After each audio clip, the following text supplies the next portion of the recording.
You knew it was coming, but it still felt pretty good to see Clair Obscur sweeping the Game Awards. From composer Lorien Testard and lead vocalist Alice Duport-Porcier winning Best Soundtrack, to the nervousness of Guillaume Broche accepting Best Direction and eventually Game of the Year. It was a lovely night overall.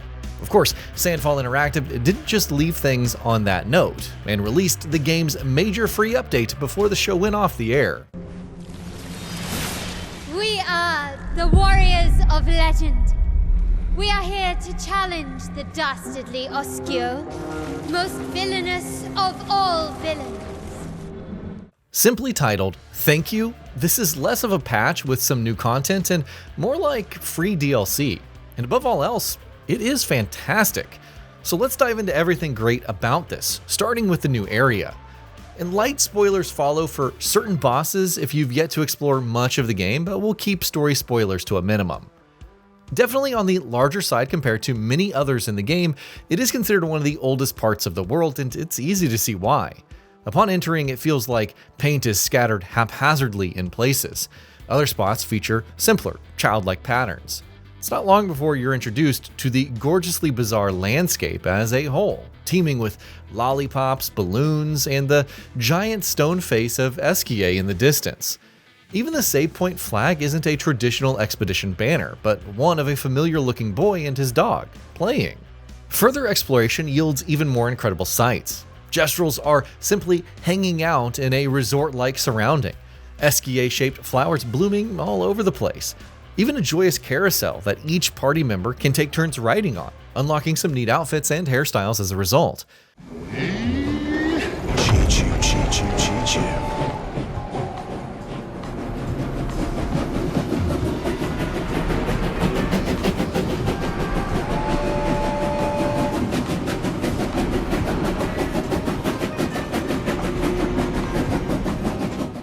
A lone piano awaits in a treehouse. It's almost like a vacation away from the main game, which makes sense given its purpose as a hideout. There are still plenty of threats awaiting though, as the upbeat music twists into something more melancholic whenever danger is near. New chromatic enemies await, which introduce the cotton candy style Barba Papa effect. Any character afflicted with this has their skill damage reduced to 1 for the next hit. So if you're using any multi-hit skills, Crystal Crush with Lune for example, the first hit will only deal 1 damage. If you have 4 stacks, then it can effectively neutralize the former's entire combo. Now fortunately, new Pictos and weapons abound to provide some advantages and new build crafting possibilities. They start simple enough, like automatically consuming a healing tint if your health drops below 50%, or inflicting slow with basic attacks for 1 turn. Then you have truly insane stuff, like consuming 3 gradient charges to deal 200% more damage for that turn. Now don't worry about building the gradient bar either. Equip gradient parry and voila, 5% earned with each successful parry, and there is a lot of parrying to do in this DLC. The weapons are no joke either, including Dualision for Ciel, which allows free aims to apply for 1 foretell. Execute a base attack and you'll deal 50% more damage per foretell consumed. Do this during the Twilight phase and that foretell won't be consumed, allowing you to effectively scale damage to your base attack. Now don't even get me started on Esquium for Lune, which converts all stains generated from base attacks to dark stains. If you have 4 of them active, your next skill consumes them all to deal 300% more damage. Combine that with everything else and suddenly Lune becomes the nuke, wiping out bosses left and right. Though that may not necessarily apply to the newest bosses. Osquio will probably be the first if you go through the new area first, and while he won't deal too much damage for late game characters, parrying his attacks and avoiding the Barba Papa status for those big, damaging skills is vital.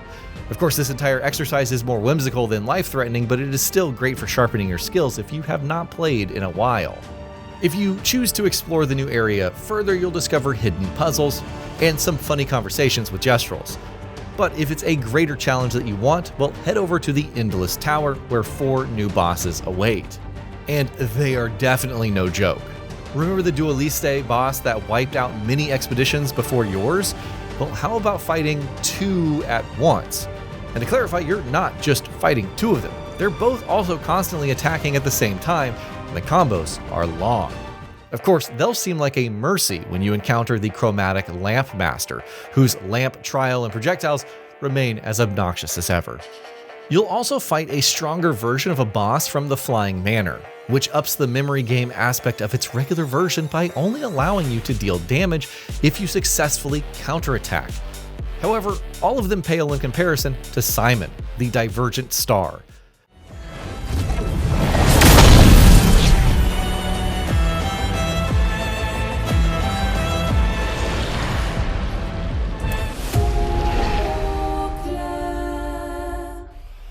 As a stronger version of the strongest post-game boss, every single aspect of this fight is a test of your utmost parrying and jumping skills. Of course, you'll also need some of the strongest weapons, skills, and pictos in the game to even stand a chance.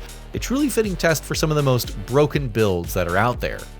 Even if you don't challenge what's now the toughest content in the game, this update offers a lot in terms of quality of life features and new additions. Photo mode is one, finally allowing you to capture the game's gorgeous art, direction, and characters from every single angle.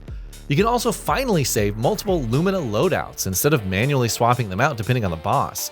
Other outfits and hairstyles lie waiting to be discovered, and if you haven't had a chance to mop all of the content, there are plenty of additional resources, like Chroma Catalysts and Lumina Points to power up your party.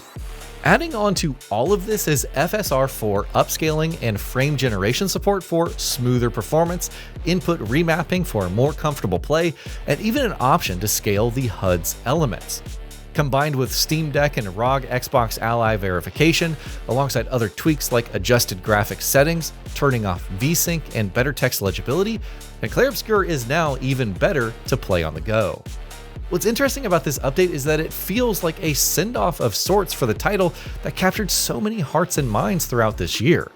The overarching universe will no doubt continue. It wouldn't surprise anyone if Sandfall wanted to expand Clair Obscur to encompass other mediums and emotions. But there's a celebration to all of this, and more importantly, an appreciation, which is still funny considering that the development team essentially gave away a DLC-sized update for free. With 2026 upon us and many more hyped titles to come, it's worth looking back at what Clair Obscur accomplished. From an underdog releasing in the shadow of a much bigger franchise to a universally beloved RPG and now a record-setting Game of the Year winner. It's something special that comes around only so often. So here's hoping it's only the beginning of Sandfall's legacy and the cornerstone for many more excellent RPGs to come. And that'll be about it for this one. If you guys like what we're doing at Gaming Vault, please consider subscribing to our channel, and I'll see you guys on the next video.